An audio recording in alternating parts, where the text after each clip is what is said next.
Ni inkuru yanditswe umwaka ushize wa 2024 yandikwa n'ikinyamakuru BBC gahuza imiryango kiha umutwe ugira uti kuki General Patrick Nyamvumba cyangwa se ati kuki Perezida Paul Kagame azanye General Nyamvumba muri diplomasi y'u Rwanda. General Patrick Nyamvumba uyahoze ari umugaba w'ingabo z'u Rwanda yasabiwe na leta y'u Rwanda kuba ambasaderi muri Tanzania aho ashobora gusimbura Fatou Harelimana wari umazeyo umwaka umwe gusa nka ambasaderi nk'uko ikinyamakuru cyabivuze. Ati iki ni kimwe mu byemezo by'inama minisitiri iyobowe na Perezida Paul Kagame yateraniye i Kigali kuwa kabiri. Iki cyemezo cyatumye hari abibaza ku mpamvu yaba yateza impinduka zihuse. General Patrick Nyamvumba yaragiye kumara hafi imyaka igera kuri 4 nta wundi mwanya arashyirwamo kuva akuye ku mwanya wa minisitiri w'umutekano muri Mata 2020, umwanya yaramazeho amezi agera kuri 6. General Patrick Nyamvumba yari yagizwe minisitiri avanywe ku mwanya w'umugaba mukuru w'ingabo z'igihugu cy'u Rwanda yaramazeho imyaka igera kuri 6. Iyo minisiteri y'umutekano nayo yari yaravanyweho muri 2016 igarurwaho muri 2019 ihabwa General Patrick Nyamvumba. Nyamvumba ati abaye undi musirikare wo hejuru ushobora kuba agiye guhagararira igihugu cye nka ambasaderi nyuma ya Major General Retired Charles Karamba muri Ethiopia, Lieutenant General Mushyo Kamanzi ndetse mu Burusiya na Lieutenant General Retired Charles Kayonga muri Turukiya. General Patrick Nyamvumba yatanzwe n'u Rwanda ngo azasimbure Fatou Harelimana wari uhagarariye u Rwanda muri Tanzania kuva mu ntangiriro z'umwaka ushize, ndetse muri Nzeri no mu kwezi kwa 9 umwaka ushize nibwo yashyikirije Perezida Samia Suluhu inyandiko zimwemerera guhagararira igihugu cye muri Tanzania.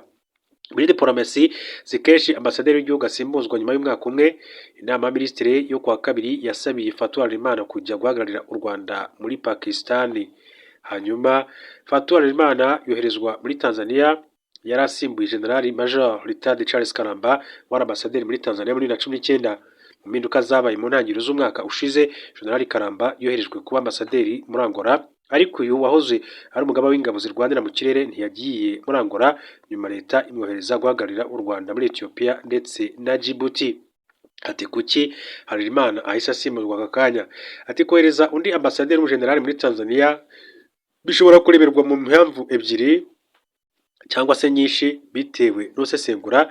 Ati imwe ishobora kuba ati ko Perezida Kagame akeneye umuntu w'imbaraga n'ijambo rikomeye mu bya politike, ubutasi n'igisirikare mu gihugu nka Tanzania u Rwanda rufitemo inyungu nyinshi cyane kandi rukeneye gukurikiranira hafi bya hafi. General Nyamvumba ashobora kurusha ibyakorwa na Fatou Harelimana, umunyapolitike wazamukiye mu ishyaka rya Parti Democratique Idéal PDI, yahoze abereye umuvugizi akaza kuba umusenateri na vice perezida wa Sena. Indi mpamvu ishobora kuba kwigiza hirya ndetse no gushakira akazi umujenerali umaze igihe adafite inshingano yahawe, ibizwi cyane nko kwicara ku gatebe. Ushobora kuba rero yaba ikibazo ku butegetsi igihe icyo ari cyo cyose nk'uko BBC yakomeje kugenda ibisesengura. Tanzania ni igihugu u Rwanda rufitemo inyungu nyinshi cyane mu byiciro bitandukanye nk'ubukungu, politike y'akarere n'ibindi. Imibare y'ibigo bishinzwe imisoro n'amahoro mu bihugu byombi yerekana ko hejuru ya 70% by'ibicuruzwa byinjira mu Rwanda bivuye ku nyanja bikoresha icyambu cya Dar es Salaam. Ikigo cya Tanzania gishinzwe ibyambu Tanzania Ports Authority kivuga kandi ko imizigo y'u Rwanda ica ku cyambu cya Dar es Salaam yavuye kuri toni miliyoni 1.6 muri 2017 igera kuri miliyoni 1.366 muri 2021 nk'uko iki kigo gikomeza kugenda kibitanga. Tanzania rero ni igihugu u Rwanda rufitemo inyungu nyinshi cyane. Tanzania n'u Rwanda kandi binafitanye umushinga w'urugomero rw'amashanyarazi bihuriyemo n'u Burundi ku mugezi wa Rusumo urimo kurangira. Uretse inyungu u Rwanda rukurikiranira hafi imyifatire ya Tanzania ku kibazo cy'intambara mu burasirazuba bwa RDC. Ati aho ubu iki gihugu cyanohereje ingabo mu mutwe w'ingabo za SADC kurwanya umutwe wa M23 nk'uko babivugaga, mu gihe umubano wa Tanzania n'u Rwanda ubu umeze neza. Ati wigeze kuba mubi hagati y'imyaka ya 2010 na 2015 ku gihe cy'ubutegetsi bwa Jakaya Kikwete.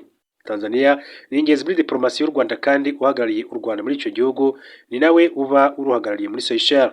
Impamvu nyayo y'izi mpinduka zihuse z'abahagarariye ubutegetsi bwa Kigali i Dar es Salaam izwi neza. Ati n'uwayigenye nk'uko ikinyamakuru BBC gahuza imiryango cyakomeje kugenda kibigarukaho.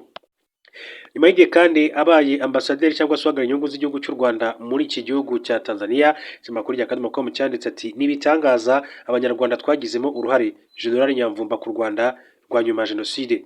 Ambasaderi w'u Rwanda muri Tanzania General Patrick Nyamvumba yagaragaje ko iterambere u Rwanda rumaze kugeraho mu myaka 31 ushize Jenoside yakorewe Abatutsi ihagaritswe ari nk'ibitangaza ariko Abanyarwanda ubwabo babigizemo uruhare.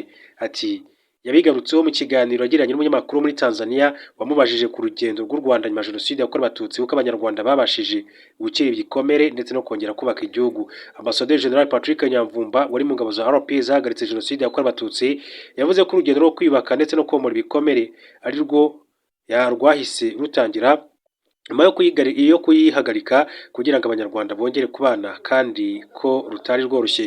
Yagaragaje ko ingabo za RP zikimara guhagarika Jenoside yakorewe Abatutsi nta gikorwa remezo na kimwe igihugu cyagisigaranye kuko byari byarangijwe bikomeye bityo byasabaga guhera ku busa.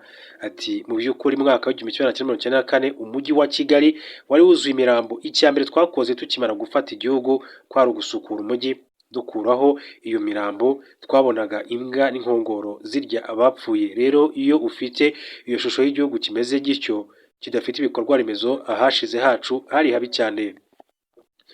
Yavuze ko nyuma y'imyaka 31 iterambere igihugu kimaze kugeraho rigaragara buri wese kuri we abona ari ibitangaza ariko byagizwemo uruhare n'Abanyarwanda. Ati nyuma yo guhagarika Jenoside yakorewe Abatutsi nta kindi kintu twasigaranye, nta rwego na rumwe twari dufite rukora.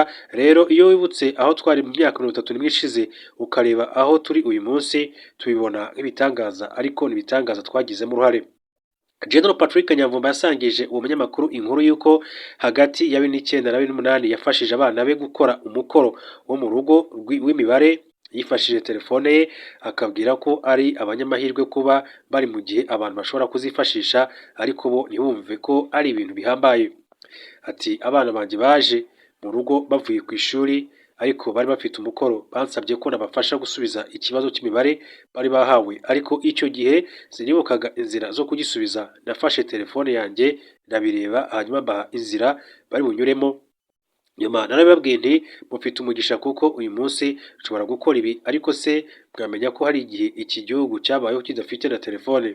Ati barandeba baraseka cyane bati ariko ubwo papa ni gute mwabagaho mudafite telefone. Yagaragaje ko hari igihe u Rwanda rutari rufite ihuzanzira rya telefone rudafite umuriro w'amashanyarazi ariko kuri bo ati ntibashoboraga kubyumva bitewe n'intambwe imaze guterwa mu gihugu cy'u Rwanda.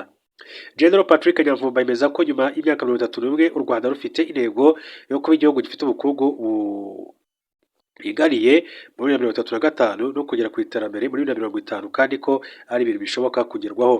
Ati dutekereza ko bishoboka, twarabibonye mu mwaka wa 1994 umusaruro mbumbe w'igihugu wari hafi miliyari 3 z'amadolari y'Amerika, ubu urarenga miliyari 15 z'amadolari y'Amerika. Rero urumva ko twabikubye inshuro zirenze cyane. Ati hamwe no gukora cyane no gushora imari twabonye abantu barenga miliyoni bikuye mu bukene mu myaka 20 ishize. Rero birashoboka kandi twabonye ibindi bihugu birimo ibyo mu burasirazuba bw'isi byabashije kubigeraho kandi twese turi abantu. Dushobora kuba rero tudaturuka ku migabane imwe ariko muri twe dufite ubwonko bumwe, dufite umuhate, icyerekezo n'ubushobozi. Ati buzabitugezaho kandi icyo ni nacyo cyifuzo cyanjye.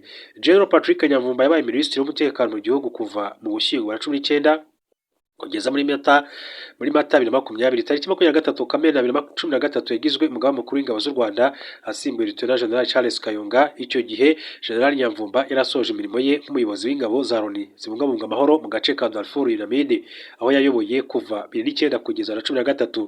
Yagiye ashingwa imirimo itandukanye mu ngabo z'u Rwanda irimo kuyobora batayo y'ingabo zirwanira ku butaka mu mwaka wa 1995, umutwe ushinzwe imodoka z'intambara mu mwaka wa 1996 ndetse no kuyobora brigade y'ingabo zirwanira ku butaka 97. N'indi byinshi cyane yagiye ahabwa mu bihe bitandukanye. Akaba ari General Patrick Nyamvumba niwe uhagarariye inyungu z'igihugu cy'u Rwanda mu gihugu cya